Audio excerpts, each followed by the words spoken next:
In this video, we will understand visuals of MS Word window. So let's start.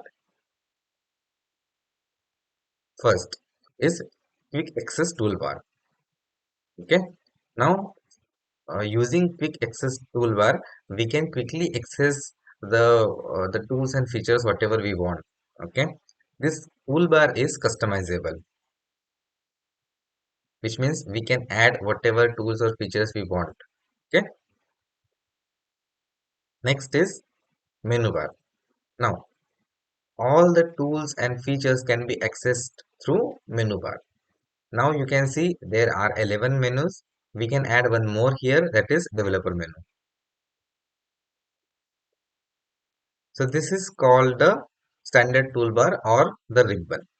Okay. So all the tools and features are available here. This is called the status bar. Okay.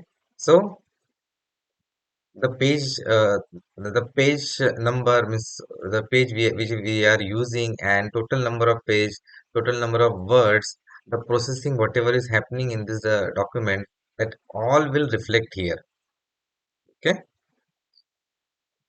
So, and in our course, what we are going to do, we will check each and every menu and the tools and features available within that menu. So we will start with file, then we'll move to home, then insert, then draw, design, layout, reference, mailing, review, view, and help. And at the end, we will also see some features of developer toolbar as well. That will be additional. So that's it. That's it in this video. Thank you.